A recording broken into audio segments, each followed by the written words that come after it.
Kevin Day, I should say. Oh, gee, the Sullivans can't play football like the Days did, can they? Nope. All right. Kevin, sorry about that. Hey, no problem. Good to be here. Welcome to the program, Kevin. I know it's not your first venture into radio and television. I've seen you on TV. Oh, last year I think I saw you on, what channel was it? It's probably true. We do stuff with Channel 8, 19 Yeah. locally here. Yeah. Wait to Text campaign is what But we're let me talking talk to you about the Day family. You're pretty well known all over Northern Ohio when you mention the word Day. Somebody knows some of the Days. And of course, I must hasten to mention to you, I know your mom and dad because they traveled to Ireland with me about 10 or 15 years ago.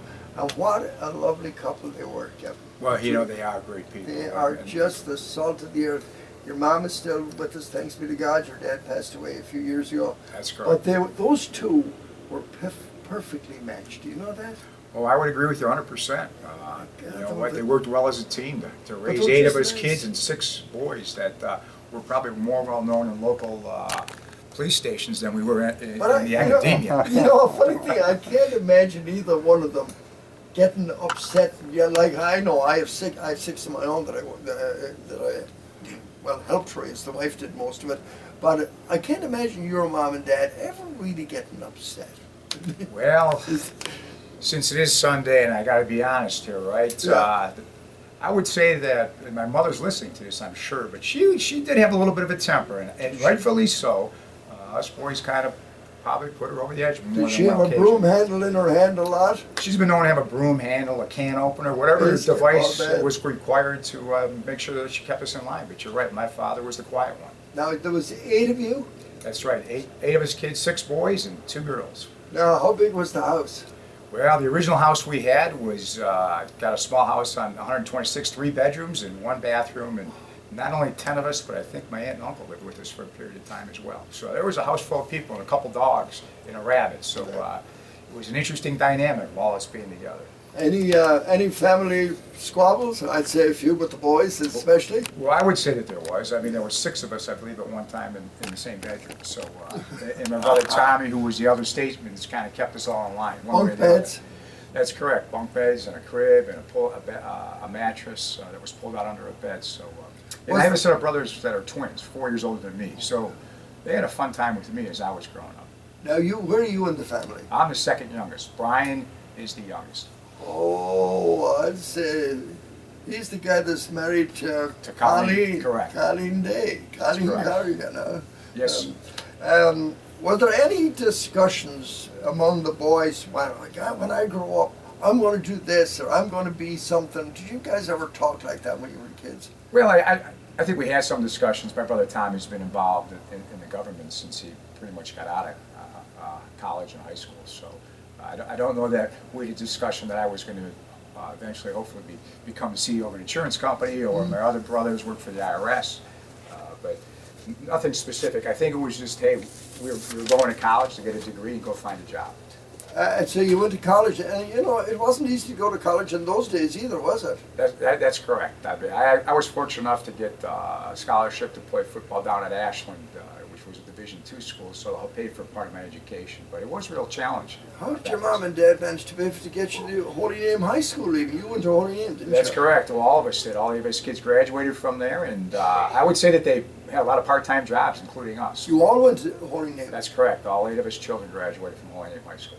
And then on to college, Yes. Let me talk to you for a minute about the business career. What motivated you to? Did you say to yourself, "I don't want to work for somebody else. I want to be a CEO"? You probably didn't say that right away. That's correct. Actually, I was getting married. I lost my job, and that's how I ended up in the insurance business. A few weeks before I got married is what ended up happening. They split. I worked for Ohio Bell.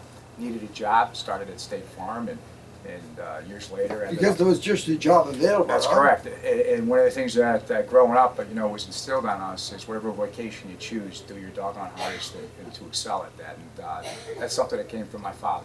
Well, growing up in the big family, I suppose, motivated you too. That would be correct. I mean, it was right. You know what? It was a commitment to try to constantly improve ourselves, either through education or challenging. Can I talk to you a minute about insurance? You know, when I came to America, I came here in 1961, And I arrived in East Cleveland to my aunt, who had lost her husband in the gas company fire in 1944, a few years before that. And the first thing she said to me was, Gerry, you are going to get an insurance policy. And the reason she said was, she says, I don't have any money. And if you die, what's going to happen? So what she did was she called up one of the fellows in the Irish community, she knew a fellow named John Campbell that owned the 123 bar, the Pride of Erin. And John was selling insurance then for a company called Sun Life of Canada. And she said to him, John, I want you to get this young fellow some insurance because I have no money. If anything happens to him, wasn't that a good thing to do? Absolutely. Now, I will tell you that I'm not in the business of selling life and health insurance. We sell your home and your auto and commercial, but certainly whether it's either a life product or protecting yourself from a fire or some sort of auto accidents, it's critical to protect yourself and your family that you do have the proper insurance coverages. It's unbelievable the number of people that have no insurance. That's correct. No insurance, and I'm sure you run into it every day. Do you go out and give talks in different places, tell people why they should have insurance? We do. We sell our products through independent agents, so we work with them, but we do hold seminars and we do have actually education sessions where we talk just about the products themselves and making sure that people just are adequately covered. Kind of a dynamic. I think we had a real rainy season, right? February, there's been a lot of rain. They're talking about a lot of water backups and basements, and we'll get calls right about now that people all of a sudden 5 years ago finished their basement but didn't buy any coverage. Their basement's full of water and they lost all that product and they didn't have any backup or sewer or drain coverage. So it's constant that you need to really, work with your agent and try to protect yourself moving forward. So people should have flood insurance. There's flood and there's called backup or sewer, two different things. This is like anything else. It's a contract and very complicated. JC probably knows a little bit about that himself. He was in the business for a while, if I remember correctly. Yeah. So, but you do have to have a specific coverage. Flood is different than your backup or your sewer. How about the ordinary person that has a house that's worth $150,000? How much insurance should they? Well, they have to. They have to have replacement cost value. So if it's worth 150, the question is, what's the cost to replace it? The difference of what your real estate taxes are based on and what the true cost of replacing a home is. So you really should. There's factors that you can use to properly insure yourself for that. How do insurance companies? I've often wondered about this. How in the world do insurance companies guard against the massive losses when there's a huge thing like a hurricane or a flood? And I'm sure we buy reinsurance. You buy it? Yeah. We do buy reinsurance. So we actually sell insurance and then we buy reinsurance for catastrophic events. Which means you buy insurance on yourself so that you don't get hurt too much. That is correct. But what about them though, the big one? How do they handle it? They sell bonds and they do the same thing. So through Lloyd's of London, through Bermuda, we actually buy what's called reinsurance. That's part of our portfolio as well, to protect ourselves for catastrophic events. What about business insurance? Somebody starts off a small business. We'll say it's one thing. I know lots of people that start a small business, and they don't even think about putting that into the budget. That's it's correct. very important, isn't it? That is correct. That you need to protect yourself if you're a small contractor or a small business owner. We do sell that product, but that's the last thing on everybody's mind is they don't want to pay for insurance, but we're there to protect them. Or, for example, if their tools or something gets stolen or they have a fire at their place, they're out of business forever. So they really need to do that to protect themselves. Should they include things like loss of the use of the building? That's correct. It's called loss of income. It's extra expense, and if they don't buy that coverage as well, when they do have some type of an event, that would impact them as well. So if you're shut down for a month, there are insurance. There's insurance for that. That's correct. If you have a covered loss, you can buy extra expense coverage or what's called business income. How many kids you got? Well, Diane and I have 3 daughters. 3 daughters. And another thing I found out about you, you married your childhood sweetheart, and she was a cheerleader.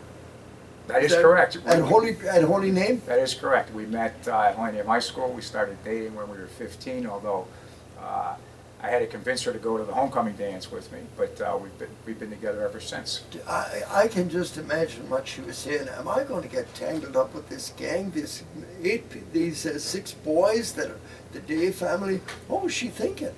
You'd have to ask her that, but I don't think she was thinking. But not only the boys, but we had a couple dogs and a Saint Bernard that we used to lock her down the basement with. So was kind of scary, but she put up with me all these years, and I appreciate that. Kevin, I know this is again, it's not your, not the kind of insurance you do, but how can people use insurance as they age, as they get older? How important is that they, when say, have insurance? Well, again, if it's the health or if you're talking about life, absolutely, that's critical as they grow older. But also, as your net worth increases, you know, it's to protect yourselves for those unfortunate events, because the first thing that's going to happen, and we tell folks to buy umbrella policies if your net worth increases, because let's say you get in an accident, unfortunately, and those accidents do happen, and somebody gets seriously injured. If you don't have enough coverage, all of a sudden now they can attack your real estate or your assets or your personal assets. You know, a funny thing, I heard of somebody recently that lost their house because of this. They had 100 or 200,000 insurance and I think into $1 million. That's correct. And this was an elderly couple that lost their house. That's a perfect example of that. You know, Jerry's, as we get older, we buy limits of coverage, and most people keep it the same for 30 years, and all of a sudden, what I was worth 30 years ago isn't the same today, same as you, and so you need to protect yourself. How about older people with the church? Is there a limit on the what age are you allowed to buy insurance now? To driving, we'd say. So driving, as long as you can drive, you can have insurance. It may cost a little bit more, but yeah, you certainly can buy insurance. Does it Actually, it's required by law to have insurance. Does it change with age though? Let's say a person hits 80 years old and they have no accident whatsoever, they have a perfect driver and right record. Does the insurance cost go up with the age? Depending upon the dynamics, it more than likely would. And there's a lot of factors that are engaged. Where you live, probably. It's called predictive modeling is what they use, and you can use that to determine the rates is what we use. But there's probably agencies that do that for the insurance companies. We actually have actuarial folks, that's all they do all day long, is look at the analytics to determine what that pricing should be. You know, I have a nephew in Bermuda that handles the reinsurance that you were talking about. He has his own company. It's called, what's it called? Granite Management, I think. Well, I'll have to check it out. I usually go there every couple of years to meet with those folks. He's based in Bermuda. It's not a bad place to be. He is the president of the Irish Club in Bermuda. Well, his name is Brian Quinn. I'll be darned. So if you happen to be down there, look him up. I may be there this November, so I will look him up. He started in the insurance business with GMAC. Sure. Years ago, and of course they are. I don't know who they are now. They're no longer in existence.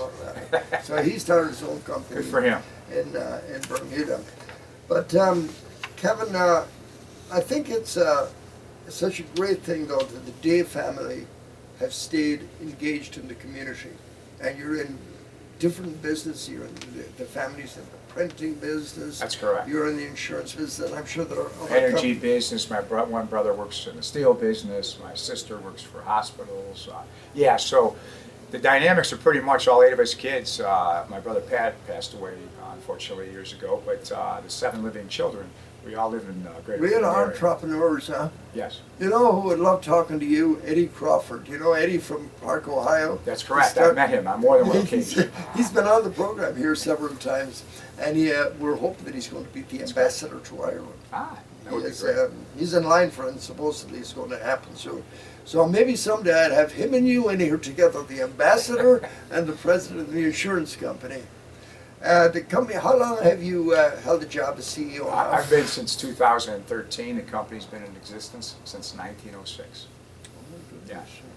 Started in Seville, Ohio, and we're actually located in Worcester, Ohio right now. That's where we're headquartered. That's your headquarters, but you do have lots of Cleveland offices, That's right? correct. We have independent agents that sell our product. That is correct. Is there any one Western Reserve office here in Cleveland, main one? No, the main office is in Worcester, In so Worcester. we sell all our products through agents, what they're called independent agents, and so that's who would be housed in this particular area. And they can sell our product, or actually they sell our competitors' products as well. That's the beauty of the system. Right, JC? That's right. JC knows a lot He knows all about this. this. The insurance business. JC, I thought by now you'd be the CEO of some insurance company also. Go over on that other microphone.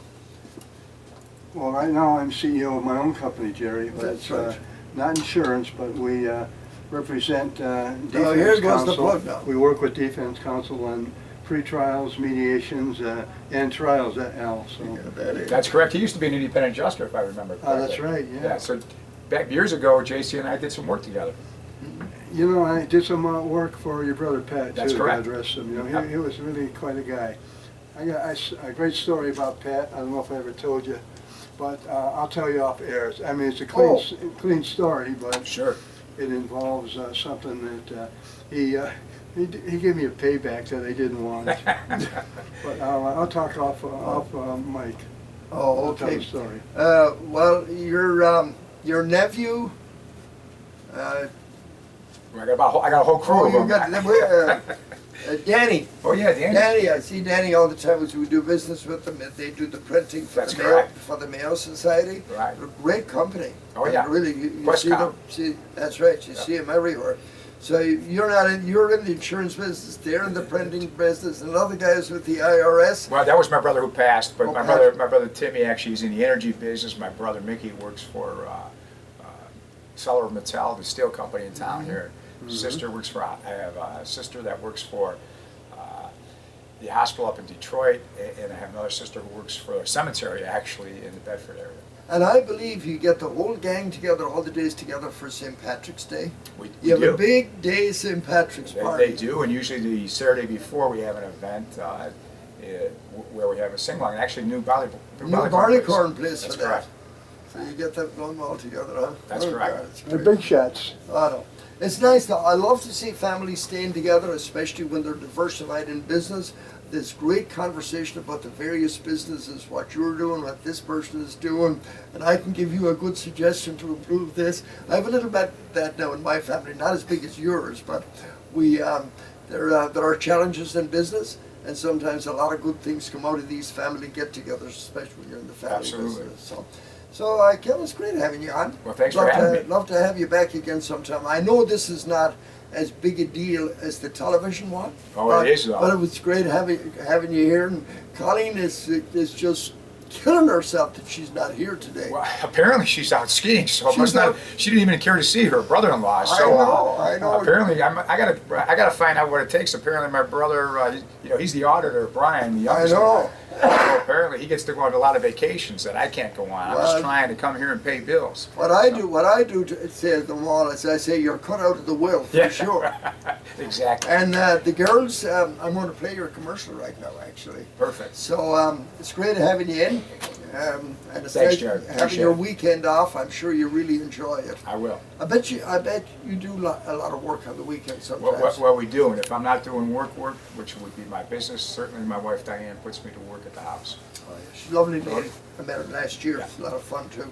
Okay, thanks, Kevin. Thanks, Gerry. Great Appreciate having it. you Stay in. right there. I'm gonna take a And picture. we're going to go now to this message from, and here's your daughters. Listen to them. I don't know if you've heard them.